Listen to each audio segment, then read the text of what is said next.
Hey guys, welcome to Checkerboard Chat, the official sports podcast of the Daily Beacon. I'm Blake Von Hagen, the sports editor. That's Will Backus, he's the assistant sports editor. We're here to break down some Tennessee athletics for you today.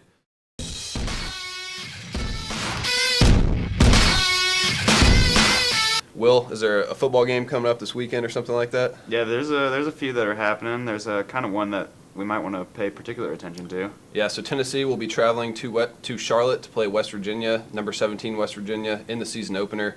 That's the Belk College kickoff game. We've been at fall practice, we've been at fall camp, we've been at player interviews. We've heard from Coach Pruitt many times. Will, do you have any takeaways from those? I mean, it's kind of hard because Pruitt likes to keep a pretty tight lock on what happens, and really we don't get to see a whole lot in practice. But there are quite a few takeaways. I think the biggest takeaway is that the Tennessee team might be healthier than it's been in a long time. Pruitt said at a media availability on Wednesday that they're not entirely healthy, but that everybody should play. And I think that's a huge step in the right direction for Tennessee because you've got guys like Trey Smith coming back and Jawan Jennings and Darren Kirkland Jr., a bunch of guys who missed significant time last year, with the exception of Trey Smith, because of injuries. And they're leaders on this team. They're guys that are going to step in there and have a big impact on the game, likely. So it's huge that they're going to play a good amount of snaps and that they're healthy. Yeah, and one thing you didn't mention was the quarterback battle, which I think has to be something we talk about here. Jarrett Garantano, Keller Christ, who's going to start the opener. All signs are kind of pointing toward Garantano at this point, but until they take the field, we're not really going to know for sure. Right. I mean, I think Garantano will start. Definitely both could play. It would not surprise me to see if Garantano, kind of struggles in the first few drives. It would not at all surprise me to see Christ, trot out onto the field. I think Garantano has done a good job of separating himself. He's just seems like a more athletic quarterback. He's looked more crisp during routes on air. It's just the way Pruitt has talked. They both could play in the West Virginia game, or they both could play at some point this season. I guess it depends on momentum they're building, how they're performing. But it wouldn't shock me to see both play. But right now I think Garantano has the edge on the starting job. Yeah, the conversation seems to be more about what kind of leash does Garantano have rather than if he's going to start the game. So I think that's got to be what the mindset is going into that game. Other things to talk about coming out of fall camp, the cornerback position is interesting because you've got Alontae Taylor, who came in as a wide receiver, transitioned to cornerback. He'll likely be starting on one side, and then you've got Balin Buchanan probably starting on the other side. Freshman Bryce Thompson also maybe making some noise there to play cornerback. Right. I mean, there's a lot of depth at corner, maybe more than Tennessee has had in the past. Bryce Thompson, you mentioned, he was kind of a late enrollee. He was committed to South Carolina for the longest time and then decided to switch over to Tennessee, and I think he's a huge late get for Tennessee. From what we've seen, he's really shown out. He had a really nice interception in Tennessee's open practice earlier on in the fall where he skied up really high to get the ball. So I think between Alontae Taylor, Buchanan, and Thompson, all three of those guys are going to play quite a bit, and all three of them could be on the field at the same time in certain situations. Yeah, I think that's one of the big takeaways from fall camp is a lot of positions you'll have multiple guys playing, even in the season opener. At his last media availability of the week, Pruitt said that he might have both punters playing, which seems kind of funny because usually you stick with one punter, but he really has stressed that no position is locked down on this team. I mean, I think that part of it is he's probably still trying to get a feel for his team. It's his first time as a head coach, period, and it's his first time as a head coach at Tennessee. So you can only see so much in practice before it comes to a game time situation. So he's probably treating the West Virginia game as maybe a trial run for a lot of guys who have showed out in practice to see if they will translate that to a game time situation. So that's probably the methodology behind him playing a lot of guys. Or maybe it's just because Tennessee has a lot more talent than people think, and it's hard to keep all the talent off the field. Yeah, sticking with defense, one position that does kind of seem to be locked down is the linebacker position. You've got Daniel Batuli returning at inside linebacker, and then Darren Kirkland Jr., you mentioned, coming off that season where he missed last year with an injury. He missed 5 games the year before with an injury, so he is supposedly healthy and will likely be starting there with Batuli at inside linebacker. And then on the outside, you've got former defensive ends in Kongbo and Darrell Taylor, who should be starting at outside linebacker. So that position seems to kind of be solidified. You've got Corte Sapp, who might make some noise there, some other guys, but for the most part, it seems to be kind of locked down. I would expect probably the guys that you mentioned to take a majority of the snaps, maybe with the exception of, I think Darren Kirkland Jr. and Corte Sapp will probably split a good amount of time because Sapp is a guy that he was one of Tennessee's most efficient tacklers last year. He really stepped up in the absence of Darren Kirkland Jr., and he and Batuli both really kind of showed out in the middle and outside linebacker. They both played a little bit of both. Batuli and Sapp are both very efficient tacklers, so it wouldn't surprise me at all to see Kirkland split time with Sapp. But I think Taylor and Kongbo have the outside linebacker positions kind of locked down. There will be some rotation there just because you have to keep them fresh. Guys like Jordan Allen, the junior college transfer, could come in. And if J.J. Peterson shows up, yeah, he could transition in maybe. Yeah, a lot of talk about J.J. Peterson, who is still not on campus as far as we know. So we'll see if he gets here. Supposedly the deadline is the drop add classes deadline, which is on Friday, so the day before the West Virginia game. Will he be here by then? Who knows? Even if he does show up, he probably won't have much of an impact in his first season just because he hasn't been here at all for any camp. So they're going to have to kind of treat him as a special case. He may even take a redshirt year just so he can get acclimated to the college game and learn what Tennessee wants from him. Yeah, regardless, he was one of the top prospects coming in this season, so they do want to get him here, even if he has to redshirt this season, to have him for the future. Right. So, yeah, I mean, we talked about fall camp. Going into the West Virginia game, you mentioned kind of a trial run. It's a tough trial run to play against West Virginia in your first game. It's not a cupcake season opener at all. And, I mean, Tennessee hasn't had cupcake season openers for the past few seasons, but West Virginia especially is a very tough challenge. Yeah, and obviously they present a threat on offense. Will Greer's their quarterback. A lot of Tennessee fans remember him from playing against him when he played for Florida, 2015.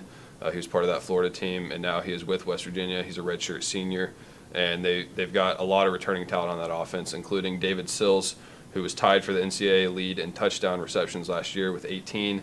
And they've also got a few other wide receivers who are highly touted. So, their offense is going to be tough to stop, especially for a young Tennessee secondary. Right. I mean, Greer is one of the front runners for the Heisman Trophy this season, and that speaks volumes to the talent that he has. But it's not just Greer.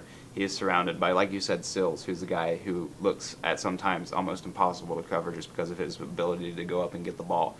He's a possession receiver by heart, and it's hard to cover him just because he wins a lot of those 50-50 balls.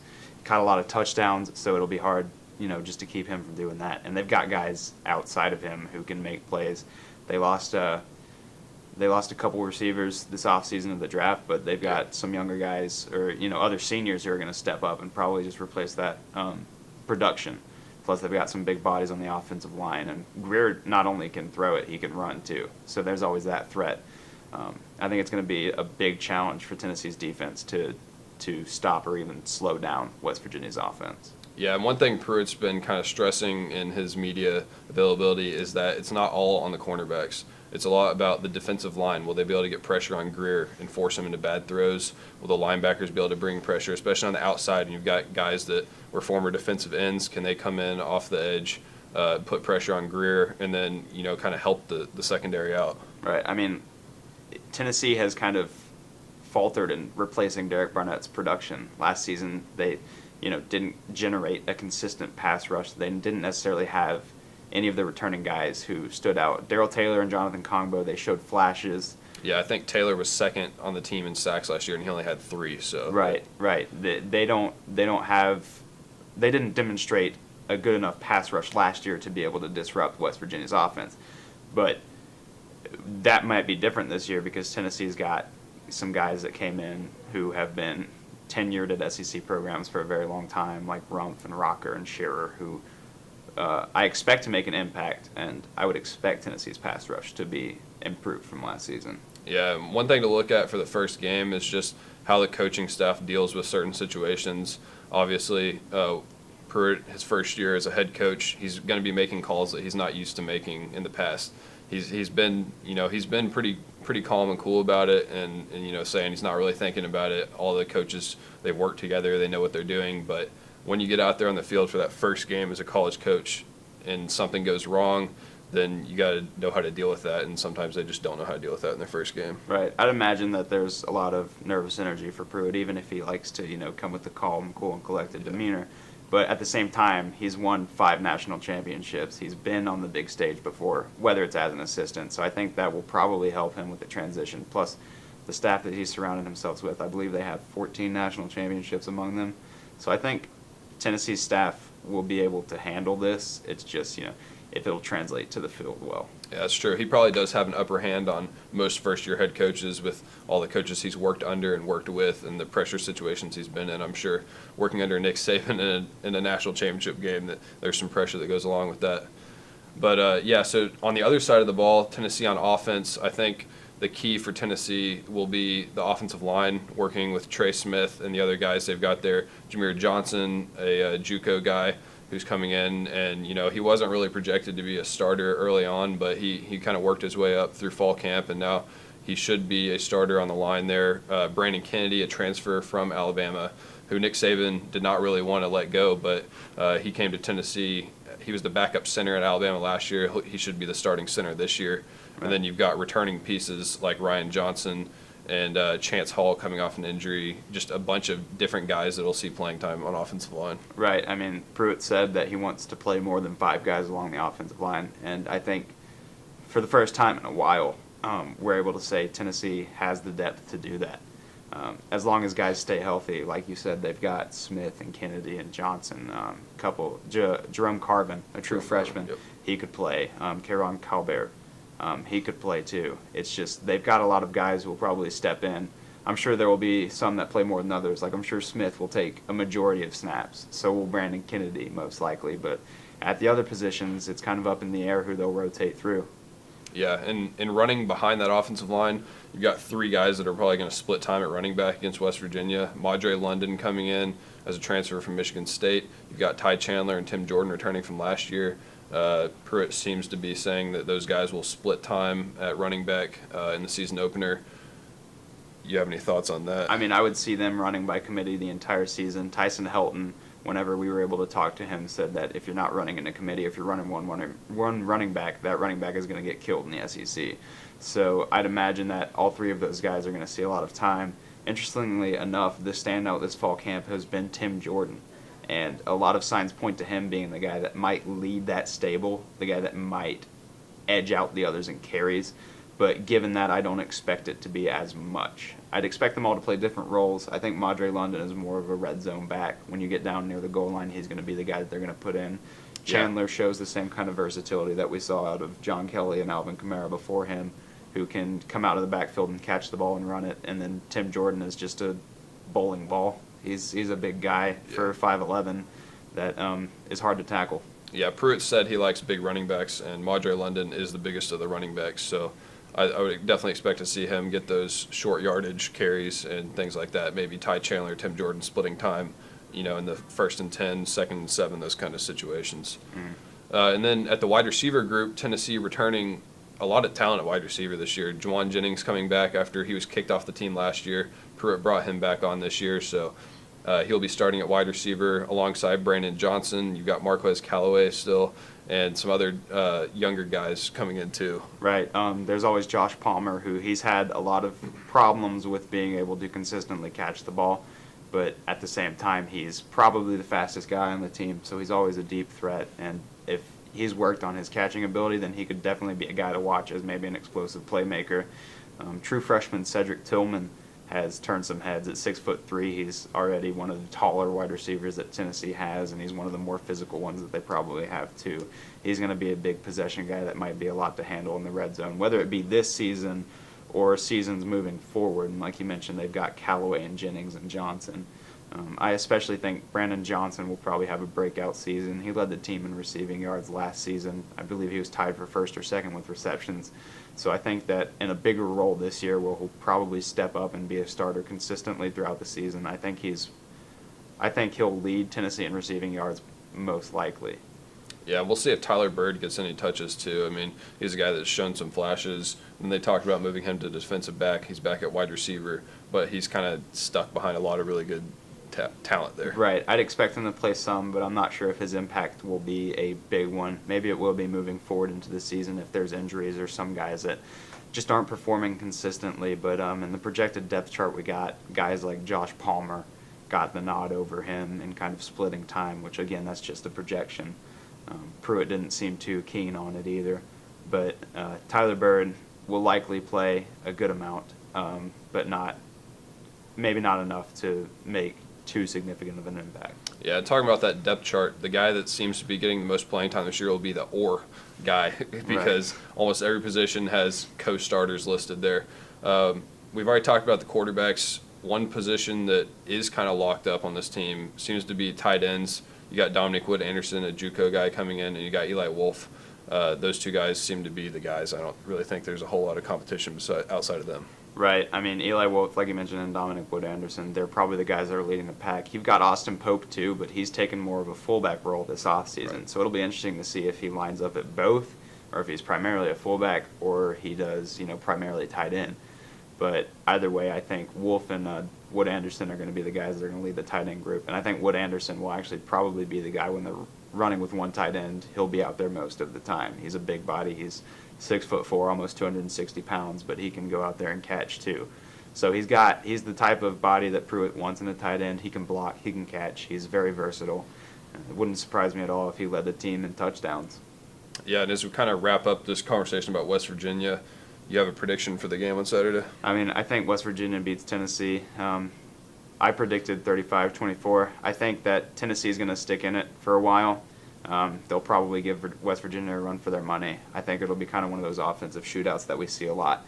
But eventually, if it's a shootout, West Virginia will probably get the edge over Tennessee just because West Virginia's offense is much more explosive than Tennessee's projects to be. Yeah, and I have a similar prediction. I said 34-20. I think Tennessee will try to slow down the ball as much as they can, run the ball, eat up some clock, some possession time. I think that's the best chance they have because if they get in a shootout with West Virginia, it's just tough to beat a Big 12 team, especially when they're as efficient as West Virginia is. They really know what they're doing under Holgorsen. This isn't a first-time kind of thing for them. So Tennessee's going to have to slow the ball down if they want to stay in the game. I think it will be close at halftime, but I see West Virginia getting some late scores to put the game away. So as we wrap this thing up, a few other notes on other Tennessee sports. Tennessee soccer and Tennessee volleyball are underway. Track and field will get started this week with a cross-country meet.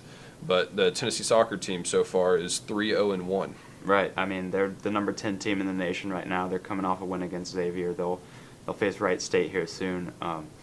They've got it going under Brian Penske right now. They're hoping to go back to the NCAA tournament like they did last season.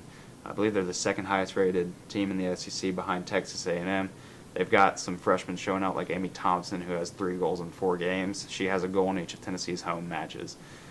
She scored first in each of Tennessee's home matches. Right. I think she has a 75% conversion rate or shot rate. So she's showing out. And then I think one player on that team that doesn't get highlighted a lot, who's made a huge impact, is probably Shea Yanez. She's had 3 shutouts this season at goalkeeper. She's definitely probably the anchor of Tennessee's defense, and she's just done a great job. Yeah, and they've been missing a few players that have been playing in international competitions like Khadijah Shaw. So they'll kind of have to see as the season goes on, can they keep up? Can they keep up with the hype and maybe even advance farther in the NCAA tournament than they did last year?